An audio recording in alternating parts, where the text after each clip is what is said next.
ವಿಚಾರಕ್ಕೆ ಸಂಬಂಧಿಸಿದಂತೆ ಕೇಂದ್ರ ಸಚಿವ ಪ್ರಹ್ಲಾದ್ ಜೋಶಿ ಕಾಂಗ್ರೆಸ್ ವಿರುದ್ಧ ಗಂಭೀರ ಆರೋಪ ಮಾಡಿದ್ದಾರೆ. ಹುಬ್ಬಳ್ಳಿಯಲ್ಲಿ ಮಾಧ್ಯಮಗಳೊಂದಿಗೆ ಮಾತನಾಡಿದ ಅವರು, ತಮ್ಮ ಮೇಲೆ ಕೊಲೆ ಮಾಡೋ ಸಂಚಿತ್ತು ಅಂತ ಸ್ವತಃ ಸಿಟಿ ರವಿ ಹೇಳಿದ್ದಾರೆ. ರಾಜ್ಯದಲ್ಲಿ ಏನು ನಡೀತಿದೆ ಅದರ ವಿರುದ್ಧ ಕಾನೂನು ಹೋರಾಟ ಮಾಡ್ತೇನೆ ಅಂತ ಜೋಶಿ ಕಿಡಿಕಾರಿದ್ರು. ಅಲ್ಲದೆ ಪೊಲೀಸ್ ಅಧಿಕಾರಿಗಳ ನಡೆಯನ್ನ ಕೂಡ ಜೋಶಿ ತೀವ್ರವಾಗಿ ಖಂಡಿಸಿದ್ರು. ಸಿಟಿ ರವಿ ಕೊಟ್ಟ ದೂರು ದಾಖಲಿಸಿಕೊಳ್ಳದ ಪೊಲೀಸರು ಸರ್ಕಾರದ ಕೈಗೊಂಬೆಯಂತೆ ವರ್ತಿಸುತ್ತಿದ್ದಾರೆ. ಸರ್ಕಾರ ಒಂದೇ ಇರಲ್ಲ, ಸರ್ಕಾರ ಬದಲಾಗುತ್ತೆ. ಬೆಳಗಾವಿ ಪೊಲೀಸ್ ಕಮಿಷನರ್ ಎಚ್ಚರಿಕೆಯಿಂದ ಇರಬೇಕು. ವಿಧಾನ ಪರಿಷತ್ ಸದಸ್ಯರಾದ ಸಿಟಿ ರವಿ ಅವರನ್ನ ಬಂಧಿಸಿ ಕಾನೂನು ಬಾಹಿರವಾಗಿ ನಡೆದುಕೊಂಡಿದ್ದೀರಿ. ಖಾನಾಪುರ ಕಬ್ಬಿನಗದ್ದೆ ಕಡೆ ಕರ್ಕೊಂಡು ಹೋಗ್ತಿದ್ದೀರಿ. ಸಾಲದಕ್ಕೆ ಈ ವಿಚಾರವಾಗಿ ಕಮಿಷನರ್ ಅತ್ಯಂತ ಬಾಲಿಶ ಹೇಳಿಕೆಯನ್ನ ಕೊಟ್ಟಿದ್ದಾರೆ. ವಿಧಾನಸೌಧಕ್ಕೆ ನುಗ್ಗಿ ಹಲ್ಲೆ ನಡೆಸಿದವರನ್ನ ಯಾಕೆ ಬಂಧಿಸಿಲ್ಲ? ರಾಜಕೀಯವಾಗಿ ಹೋರಾಟ ಮಾಡಿ, ಕಾನೂನು ಹೋರಾಟ ಮಾಡಿ ಅಂತ ಸಿಟಿ ರವಿಗೆ ಸಲಹೆ ಕೊಟ್ಟಿದ್ದೇನೆ. ಮೊದಲು ಬೆಳಗಾವಿ ಕಮಿಷನರ್ಗೆ ಕಾನೂನಿನ ಪಾಠ ಆಗಬೇಕು. ಇದಕ್ಕೆ ನಾನು ಯಾವುದೇ ಸಹಾಯ ಮಾಡೋಕೆ ಸಿದ್ಧ ಅಂತ ಅಂದಿದ್ದಾರೆ. ಇನ್ನು ಸಿಟಿ ರವಿರನ್ನ ಎನ್ಕೌಂಟರ್ ಮಾಡೋ ಸಾಧ್ಯತೆ ಇತ್ತು. ಅಲ್ಲದೆ ನಾವು ಯಾವಾಗಲೂ ಮರ್ಯಾದೆ ಮುಚ್ಚಿಕೊಂಡಿದ್ದೇವೆ. ಆದ್ರೆ ಕಾಂಗ್ರೆಸ್ನವರ ತರ ನಾವೇನು ಮರ್ಯಾದೆ ಬಿಟ್ಟಿಲ್ಲ. ಕಾಂಗ್ರೆಸ್ನಲ್ಲಿ ಕಲ್ಚರ್ ಅನ್ನೋದೇ ಇಲ್ಲ.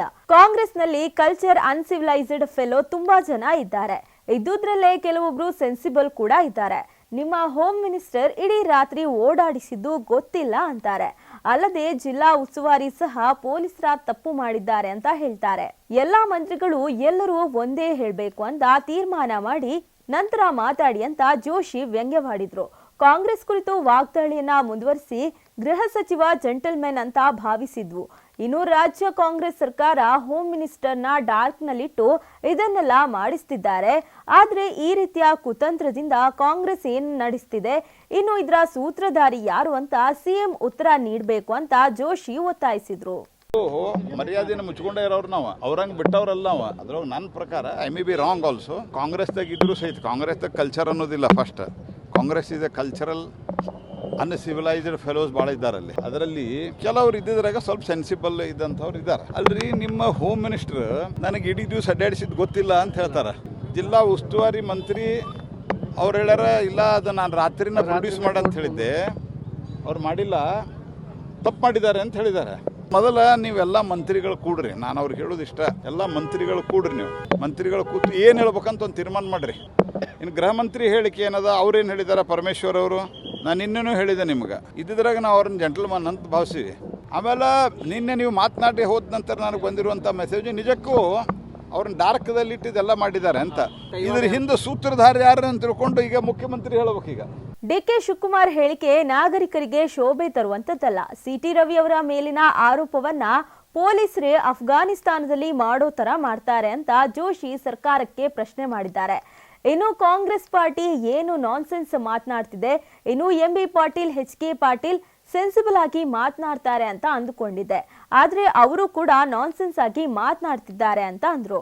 ಅಲ್ಲದೆ ಬೆಳಗಾವಿಯಲ್ಲಿ ಗಾಂಧಿ ಭಾರತ್ ಮತ್ತು ಕಾಂಗ್ರೆಸ್ ಕಾರ್ಯಕ್ರಮ ಇರೋದ್ರಿಂದ ಇಲ್ಲಿ ಕಾಂಗ್ರೆಸ್ ನಕಲಿ ಗಾಂಧಿಗಳು ಹುಟ್ಟುಕೊಂಡಿದ್ದಾರೆ. ಈಗಿನ ಕಾಂಗ್ರೆಸ್ಗೂ ಮಹಾತ್ಮ ಗಾಂಧಿಗೂ ಏನು ಸಂಬಂಧ ಅಂತ ವ್ಯಂಗ್ಯವಾಗಿ ಜೋಶಿ ಮಾತನಾಡಿದ್ರು. ಇನ್ನು ಈಗಿನ ಕಾಂಗ್ರೆಸ್ ಹಳೆ ಕಾಂಗ್ರೆಸ್ ತುಂಡಾಗಿ ಹಾಳಾಗಿ ಹೋಗಿದೆ. ನಿಮ್ಮದು ಕಳ್ಳಕಾಕರ ಪಕ್ಷ. ಅಲ್ಲದೆ ನಕಲಿ ಗಾಂಧಿಗಳು, ನಕಲಿ ಕಾಂಗ್ರೆಸ್ಗೆ ಸರ್ಕಾರ ಯಾಕೆ ದುಡ್ಡು ಹಾಕ್ತೀರಾ ಅಂತ ಜೋಶಿ ಕಾಂಗ್ರೆಸ್ ವಿರುದ್ಧ ಆಕ್ರೋಶ ಹೊರಹಾಕಿದ್ರು. ಡಿಕೆ ಶಿವಕುಮಾರ್ ಅವರ ಹೇಳಿಕೆ ಏನದಲ್ಲ, ಇದು ಒಂದು ನಾಗರಿಕ ಸಮಾಜಕ್ಕೆ ಶೋಭಿಸುವಂಥದ್ದಲ್ಲ. ಪೊಲಿಟಿಕ್ಸು ಮತ್ತೊಂದು ಮುಗಿದೊಂದು ಸ್ಥಾನಮಾನ ಮತ್ತೊಂದು ಬೇರೆ. ನಾಗರಿಕ ಸಮಾಜಕ್ಕೆ ಅಕಸ್ಮಾತಾಗಿ ಫಾರ್ ಎ ಮೂಮೆಂಟ್ ಅಂದಿದ್ದಾರೆ ಇಲ್ಲೋ ಅಂತನ್ನೋದು ಸಭಾಧಿಪತಿಗಳ ಹೇಳಿಕೆನೇ final. In spite of that, ಅದರ ಹೊರತುಪಡಿಸೂ ಸಹಿತ ಅಕಸ್ಮಾತ್ ಅವ್ರು ಯಾವುದೋ ತಪ್ಪು ಶಬ್ದ ಬಳಸಿದ್ದಾರೆ ಅಂತ ಅಂದ್ಕೊಳ್ರಿ. ನಾವು ಹೇಳ್ಕೊಳ್ಳೋಣ ಒಂದು ಮೂಮೆಂಟಿಗೆ, ಫಾರ್ ಎ ಮೂಮೆಂಟ್ ಅವ್ರು ಹೇಳಿದ್ದಾರೆ ಅಂತಂದ್ರೆ ನೀವು ಅವ್ರನ್ನ ಯಾವುದೇ ರೀತಿಯಾದಂಥ ವಿಚಾರಣೆ ಇಲ್ಲದ ಹೆಂಗೆ ಈ ಇರಾಕ್ದಾಗ ಮತ್ತು ಅಫ್ಘಾನಿಸ್ತಾನದಾಗ ಮಾಡ್ತಾರ, ಹಂಗೆ ನೀವು ಹೋಗಿ ನೀವು ಪೊಲೀಸರ ಡಿಸೈಡ್ ಮಾಡಿ ನೀವು ಅವ್ರಿಗೆ ಶಿಕ್ಷೆ ಕೊಡೋರು ಇದ್ರನ್ನ. What nonsense you are talking. Congress party ಆಯ್ತು, ತಪ್ಪಾಗಿದೆ, ಇದನ್ನು ನಾವು ಸರಿಪಡಿಸ್ಕೊಂಡು ಹೋಗ್ತೀವಿ ಅಂತ ಹೇಳ್ಬೇಕಲ್ಲ. ಅಲ್ಲಿ ಎಚ್ ಕೆ ಪಾಟೀಲು ಮತ್ತು ಎಂ ಬಿ ಪಾಟೀಲು ಇವರೇ ಅಟ್ಲೀಸ್ಟ್ ಸ್ವಲ್ಪ ಸೆನ್ಸಿಬಲ್ ಆಗಿ ಮಾತಾಡ್ತಾರೆ ಅಂತ ತಿಳ್ಕೊಂಡಿದ್ದೆ ನಾನು. ನಕಲಿ ಡುಪ್ಲಿಕೇಟ್ ಕಾಂಗ್ರೆಸ್ಸು, ನಕಲಿ ಗಾಂಧಿಗಳು. ಹಾಗಾಗಿ ಅದಕ್ಕೇನು ಅವರು ಕೋಟ್ಯಾಂತರ ರೂಪಾಯಿ ಖರ್ಚು ಮಾಡ್ತಾ ಇದ್ದಾರೆ ಸರ್ಕಾರದ್ದು. ನಿಮ್ಗೆ ಮಹಾತ್ಮ ಗಾಂಧಿ ಅವರ ಕಾಂಗ್ರೆಸ್ಗೆ ಏನು ಸಂಬಂಧ? ಅವೆಲ್ಲ ಕಾಂಗ್ರೆಸ್ ತುಂಡು ಪಂಡ್ ಆಗೋ ಹಾಳಾಗಿ ಹೋದದು ಕಾಂಗ್ರೆಸ್. ನೀವೆಲ್ಲ ಇವರು ನಿಮ್ದು ಕಳ್ಳರ ಕಾಕರ್ ಗುಂಪು ನಿಮ್ದಿದೆ. ನೀವು ಮತ್ತೆ ನಿಮ್ಮ ಗಾಂಧಿಗಳ ನಕಲಿ ಗಾಂಧಿಗಳು ಇವರು. ನಕಲಿ ಗಾಂಧಿಗಳ ನಕಲಿ ಕಾಂಗ್ರೆಸ್ನ ಇದಕ್ಕೆ ಸರ್ಕಾರ ದುಡ್ಡಕ್ಕೆ ಹಾಕ್ತೀರಿ ನೀವು. ಅದಕ್ಕೆ ಇದನ್ನ ತಕ್ಷಣ ನಿಲ್ಲಿಸಬೇಕು.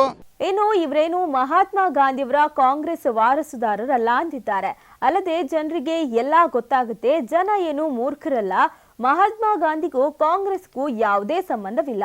ಆದ್ರೂ ಕಾಂಗ್ರೆಸ್ ಗಾಂಧಿ ಭಾರತ ಕಾರ್ಯಕ್ರಮನ ನಡೆಸ್ತಿದೆ ಅಂತ ಕಾಂಗ್ರೆಸ್ ವಿರುದ್ಧ ಜೋಶಿ ಹರಿಹಾಯ್ದ್ರು. ಇನ್ನು ತಮಗೆ ವೋಟು ಹಾಕದ ವಿರೋಧ ಇರುವವರು ಯಾರಾದ್ರೂ ಪ್ರತಿಭಟನೆ ಮಾಡಿದ್ರೆ ಕಾಂಗ್ರೆಸ್ ಅವರ ಮೇಲೆ ಲಾಠಿ ಚಾರ್ಜ್ ಮಾಡಿಸುತ್ತೆ. ಅಲ್ಲದೆ ಪಂಚಮಸಾಲಿ ಹೋರಾಟಗಾರರಿಗೆ ಲಾಠಿ ಚಾರ್ಜ್ ಮಾಡಿದವರಿಗೆ ಬಹುಮಾನ ಕೊಡ್ತಾರೆ. ಸರ್ಕಾರದ ಈ ನಡೆ ಸರಿಯಾದುದಲ್ಲ ಅಂತ ಜೋಶಿ ಕಾಂಗ್ರೆಸ್ ವಿರುದ್ಧ ಕಿಡಿಕಾರಿದ್ರು. ಸಂಬಂಧನೇ ಇಲ್ಲ. ಕಾಂಗ್ರೆಸ್ ಪಾರ್ಟಿ ತಮಗೆ ವೋಟ್ ಹಾಕಲಾರದಂತ ಅಥವಾ ಅವರಿಗೆ ವಿರೋಧ ಇದ್ದಂಥ ಯಾರಾದರೂ ಬಂದು ಎಜಿಟೇಷನ್ ಮಾಡಿದರೆ ಅವ್ರ ಮೇಲೆ ಲಾಠಿ ಚಾರ್ಜ್ ಮಾಡಿಸೋದು, ಮೇಲೆ ಅವ್ರಿಗೆ ಪ್ರೈಸ್ ಕೊಟ್ಟು ಅವ್ರಿಗೆ ಪ್ರೋತ್ಸಾಹ ಮಾಡೋದು ಪಂಚಮಸಾಲಿ ಹೋರಾಟದಾಗ ನಡೆದದ.